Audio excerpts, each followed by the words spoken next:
লাকসামে আওয়ামী লীগ নেতা ও সাবেক স্থানীয় সরকার মন্ত্রীর পরিত্যক্ত বাড়িতে এক গৃহবধূকে দলবদ্ধ ধর্ষণের অভিযোগে 5 জনের বিরুদ্ধে মামলা হয়েছে। পুলিশ দিনভর অভিযান চালিয়ে অভিযুক্তদের গ্রেপ্তার করেছে। সোমবার সকাল 10টার দিকে গ্রেপ্তারদেরকে আদালতে প্রেরণ করেছে। এ ঘটনায় এলাকায় চাঞ্চল্যের সৃষ্টি হয়েছে। পুলিশ ও স্থানীয় সূত্রে জানা গেছে, নোয়াখালী জেলার সোনাপুর এলাকার এক তরুণী ও তার স্বামী গত 13 মার্চ লাকসামে তার নানা শ্বশুর বাড়ি যাওয়ার উদ্দেশ্যে বের হন। 14 মার্চ ভোরে তারা লাকসাম বাইপাস মোড় থেকে বাড়ি ফেরার জন্য সিএনজিতে ওঠেন। সিএনজি চালক মোহাম্মদ মাসুদ তাদের স্বামী স্ত্রী কিনা জানতে চেয়ে সন্দেহ প্রকাশ করেন।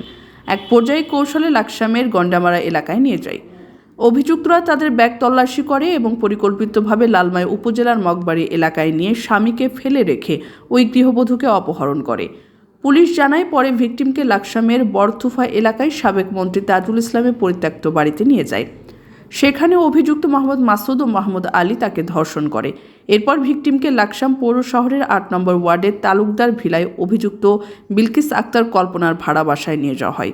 সেখানে তাকে পুনরায় ধর্ষণ করা হয়। এরপর স্থানীয়দের সহায়তায় ভিকটিমকে উদ্ধার করা হয়।